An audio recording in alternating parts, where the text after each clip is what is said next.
É o seguinte, né, Zinho? Aí eu quero te ouvir nessa história. O Pedro já deu uma entrevista falando que ele tem o sonho de jogar a próxima Copa do Mundo, né? Justo, pelo potencial dele. Só que assim, sendo este reserva de luxo, o cara que tem esses números aí, ó, 7 gols em 7 jogos, né? O cara que leva 50 minutos para fazer um gol e é uma média incrível, né?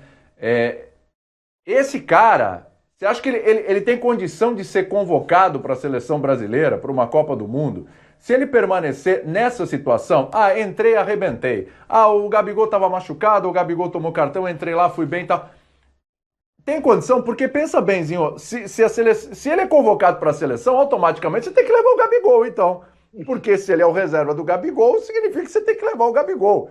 Então, para levar o Pedro, tem que levar os dois. Aí você passa o problema bom, né? Lá para a seleção brasileira. Não dá para levar o Pedro sendo reserva e não levar o Gabigol. Como é que faz? Porque o cara tem um sonho. E aí eu quero te ouvir, porque a gente está discutindo isso aqui desde semana passada, Zinho. Você conhece o Pedro? Cara, até quando vai dar para segurar isso aí? Porque o cara olha e fala, meu, eu tô jogando muito, né? Eu conheço bem o garoto, Pedro, né? O comportamento dele, a índole, né? A postura, né? A formação de família dele, me leva a crer que ele não vai se rebelar, ele não vai ser um problema de indisciplina para o Rogério Ceni nesse sentido. Agora, conhecendo também ele no sonho, no objetivo que todo atleta tem de vestir a camisa da seleção, de disputar uma Copa do Mundo e de ser titular num dos maiores times do mundo, que é o Flamengo, é claro que isso incomoda, ele quer. O professor Celso Nuzelt falou muito bem aí. É uma gestão do grupo, eu tenho falado isso também nos programas. Cabe ao Rogério, esse é um grande desafio. Até ele que está cada dia ganhando mais experiência como treinador, é um baita de um trabalho para ele de mostrar que ele realmente está preparado como treinador. Porque nessa hora é você controlar os desejos, os egos, as vaidades dos atletas. E ao mesmo tempo, ele, para encaixar o Pedro jogando, porque ele não vai sacar o Gabigol, para o Pedro entrar, vai para jogar ao lado do Gabigol. Para jogar ao lado do Gabigol, ele tem que encontrar uma solução que é o grande problema do Flamengo. A gente aqui não discute a parte ofensiva do Flamengo. A gente não fala, o Flamengo não está fazendo É. gol. O Flamengo não cria jogadas ofensivas. O Flamengo não tem a posse de bola ofensiva. O Flamengo. Não. O que a gente discute aqui? O Flamengo vulnerável sem a bola. O Flamengo, quando está sem a bola, tem dificuldades defensivas. Então, eu estou mudando o assunto, mas ficando no assunto. Eu concordo que o Pedro está pedindo passagem, está querendo jogar. Mas ele já tem um problema sem o Pedro estar em campo defensivo, para montar esse sistema defensivo. Aí você coloca o Pedro, como o professor falou, ele vai ter que mexer onde? Vai tirar o Bruno Henrique? É o cara da amplitude, da velocidade.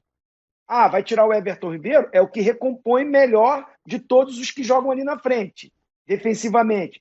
Como é que ele encontra isso? Esse é o trabalho dele, para encontrar um espaço para o Pedro, ou aí é a gestão de grupo. Ele, com seus auxiliares, com os líderes do time, conversar no elenco, eu preciso desse jogador para esse jogo, para esse outro jogo, vai ficar. Então, nessa mudança, nessa rotatividade que existe no futebol mundial, ele encontrar uma solução com os atletas. Os atletas comprem essa ideia para que o Pedro tenha entrado, mas ele não entra como titular em todos os jogos. Ele entra na maioria durante o jogo. No Campeonato Carioca ele até jogou como titular. Mas eu estou falando assim, na Libertadores, na Copa do Brasil, no Campeonato Brasileiro, o jogo para valer, o Pedro vai entrar de início junto com o Gabigol?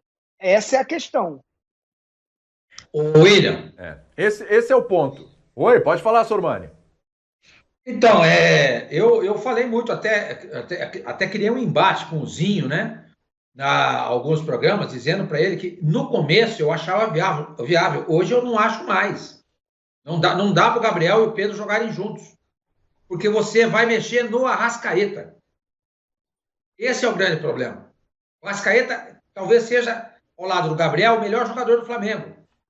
Você vai mexer no Arrascaeta para botar o Pedro para jogar? Não faz sentido. Eu acho que é o contrário. O que você acha? O Gabigol, ao lado do Arrascaeta, é o melhor. Eu acho que o Arrascaeta é melhor que o Gabigol hoje. Não, tudo bem.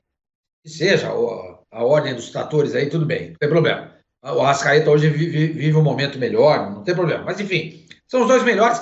E o Arrascaeta, segundo você mesmo, é o melhor jogador do Flamengo. Mas como é que você vai mexer nesse jogador para colocar o Pedro? Não faz sentido. Porque você estava Vai mexer aqui, como, Para você colocar o Gabriel e o Pedro, você teria que fazer o time jogando com 2 linhas de 4. Certo? 2 linhas de 4. Certo. E você teria que fazer nessa segunda linha de 4, a que protege a linha de zagueiros, os 2 jogadores liberados, Everton Ribeiro e Arrascaeta. Ou não, eu não posso perder o Bruno Henrique. Quem que você vai tirar, então? Você vai tirar o Diego ou o Gerson? Vou tirar o Diego. Você vai transformar o Arrascaeta no volante? Qualquer alternativa que você procure aí para mexer, para colocar o Pedro no time, eu não consigo enxergar sem mexer no Arrascaeta. Então não faz sentido. Não faz sentido. Não dá para os dois jogarem juntos. Só se você abrir o Gabriel. Tá legal. Vou jogar do mesmo jeito, vou tirar o Everton Ribeiro e vou abrir o Gabriel. Não preciso mexer em nada. O Gabriel não marca ninguém. Vocês sabem disso. Ele não acompanha a lateral. Ele não ajuda a fechar o meio campo. Ele não faz o menor esforço para ajudar na marcação. Esse era um grande problema que o Gabriel enfrentava quando ele jogava no Santos e o Dorival era o treinador. Esse era um grande problema. O Dorival cansava de pedir para ele marcar o lateral, ele não marcava. Não marcava. E hoje em dia você tem que marcar. O ataque do Santos era Gabriel, Ricardo Oliveira e Bruno Henrique. Ficou muito tempo assim. Várias partidas. E o Gabriel não acompanhava. Então, hoje em dia, se você não tem um jogador pela beirada que acompanha os laterais, e os laterais saem muito, como é que você vai marcar o adversário? Só se você tiver a bola o tempo inteiro. O Barcelona não precisava fazer isso. Eu tô curto, né, Sormani? É por isso que eu falo que é um dominó, um Jenga, porque você derruba tudo que já construiu. Agora eu inverto a pergunta. Faz sentido ter um cara jogando e marcando os gols que o Pedro marca fora do time? Também não faz sentido. E essa teoria do Rogério Ceni aí seria verdadeira se fosse indistintamente começar com Gabigol ou com Pedro. Aí eu entendo a questão de que todo mundo é todo mundo, mas não é isso que acontece, não. O que acontece é o Gabigol saindo jogando. Eu acho que muito mais por questões de que é mais fácil você segurar o Pedro no banco do que o Gabigol. Sim. Então essas coisas começam a envenenar o ambiente também. Quando o elenco entende o porquê, se as cartas estão na mesa, se de repente ele fala assim, olha, vou optar, eu quero Pedro e Gabigol juntos e vai sair aquele que está entregando menos. Eu acho que nessa fila você tem Everton Ribeiro e Bruno Henrique. A gente só fala desses dois, principalmente porque eles estão entregando menos. Porque se fosse o Bruno Henrique de 2019, a gente nem cogitava. Então ele tem que tomar uma decisão nesse sentido. Mas o problema é que se você vai tirar um dos dois, quem é que você vai colocar ali? É isso que eu estou discutindo. Então. Esse o grande drama. Agora, não tirar também é ficar nessa situação. Você vai abrir o Arrascaeta. A situação não é confortável. Não faz sentido. O Arrascaeta hoje talvez seja o melhor. O Arrasca não pode mexer. Jogando ele quando ele joga. Você vai mexer no Arrascaeta? No Arrasca não pode mexer. Vou tirar o Everton Ribeiro, vou botar o Vitinho. Agora também... Mas aí que você faz o que com o Gabriel? É muito questão de momento, né, Sormani? Porque há 2 meses, 3 meses, se a gente falasse de tirar o Everton Ribeiro, seria um sacrilégio. Ninguém concordaria com isso. Agora, é um cobertor curto. Eu inverto a situação. Não é uma situação confortável ter o Pedro na situação que tem hoje. No momento até talvez seja, pela índole do menino, mas é uma bomba relógio. O Rogério vai ter que continuar respondendo essa pergunta nas próximas coletivas. É inevitável. A melhor coisa que podia acontecer para o Flamengo era aparecer alguém interessado ou no Pedro ou no Gabriel. Não dá para ter esses dois jogadores. Não dá. E assim, e tem uma coisa que a gente fala em Copa do Mundo, né? Até fui checar aqui nesse momento. Por exemplo, em 2018, o Tite levou para a seleção, para a Copa do Mundo, Danilo na lateral direita, né? Era ele e o Fagner como os laterais. O Danilo não era titular no City e começou como titular da seleção na Copa. Depois acabou perdendo a posição para o Fagner em meio à competição. O titular do City era o Walker, né? Ele se revezava. Assim como o Henrique, zagueiro em 2014, não foi titular da seleção brasileira, mas ele foi convocado para a Copa do Mundo sendo reserva no Napoli. Só que ele era homem de confiança no Filipão. E o Tite já chamou o Pedro recentemente. Júlio César estava no Toronto. Ele está no Toronto. Ele ficou 2 meses no Toronto para justificar a convocação dele. Sim, ele era reserva do Queen's Park Rangers. Exato, assim. Exato, sim. Alternava por lá, perfeito. Também tem essa, né? Mas eu só tô dizendo que o Tite já convocou o Pedro nessa condição de não ser o titular do Flamengo no ano passado, né? E ele foi bem no jogo da seleção brasileira pela eliminatória. Então, dá pra se pensar ainda mesmo no Pedro não tendo essa movimentação, na esperança dele jogar a Copa do Mundo, porque pela característica que ele se mostra como jogador, não vejo ninguém brasileiro no futebol mundial com esse senso letal do Pedro. Só o Gabriel. É uma alternativa ótima, concordo. Só o Gabriel. Ele é uma alternativa ótima. E aí vai entrar uma coisa, e o Sormani, vai entrar uma coisa rapidinho. Desculpa te interromper. A gente tá com o GC aqui, pedindo passagem. Pedro é o maior quebra-cabeça de um técnico no Brasil? Claro que não. No Flamengo ele é problema. Em qualquer outro clube ele seria titular. Joga o Pedro para jogar no Santos. Seria a solução. O Marinho, o Não é problema. Ângelo e o Pedro centroavante. É que no Flamengo não tem como jogar. Ele tá com os olhos brilhando aí, ó. Não, tô falando sério.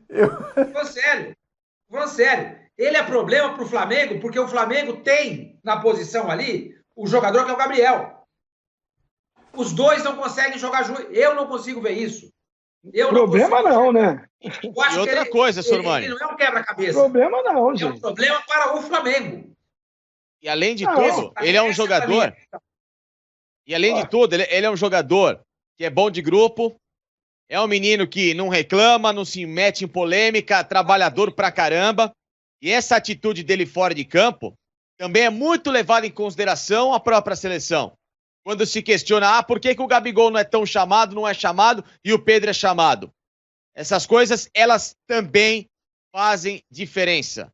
E bastante diferença. Por mais talento que uns possam ter e outros não. Ser de jogador que era muito talentoso, foi pra seleção porque não tinha bom relacionamento com outros caras que eram constantemente mais chamados. Acontece essas coisas. O Zinho no futebol pode até me desmentir, mas sei em muitos momentos até, pelo que eu convivi com o pessoal do futebol, tem o meu familiar que é meu tio, que é do futebol há muito tempo, já enfrentou o Zinho diversas vezes, que algumas coisas elas são levadas em consideração. Às vezes a postura é levada em consideração até numa própria seleção brasileira. Quantos jogadores bons que não jogaram Copa do Mundo, né, Zinho? Por causa de comportamento. Não tô dizendo que o Gabriel é um cara que é um problema, nossa, é um bad boy. Não, não é isso. Mas algumas atitudes dele, algumas polêmicas, algumas coisas desnecessárias que ele se envolve, acabam jogando contra a um cara que está disputando com ele no mesmo time a vaga. Só que ele joga no Flamengo ou tá indo pra seleção brasileira. Tá entendendo? É isso. Gente, eu quero falar de 2 times. O não precisa de justificativa nenhuma para se defender a titularidade dele. O Rogério vai ter que pensar nisso. A médio ou longo prazo ele vai ter que pensar nisso. Uma hora ele vai se defrontar com esse problema, porque também é uma questão de gestão do grupo, do elenco, da cultura brasileira. A cultura brasileira pede isso. Os jogadores pedem isso. Às vezes quando jogam fora, tudo bem. Você vê gente que estrila aqui e fora fica quietinha. Mas a gente pede isso. É nosso assunto toda hora aqui. A torcida pede isso. Então é um problema que vai ter que ser encarado mais de frente. Vai ter o jogo pesado que vai pedir isso. Dos vários titulares e vários jogos, né? Fala, Facinca, pode falar. Vai ter o jogo pesado que talvez peça isso. Como, por exemplo, a gente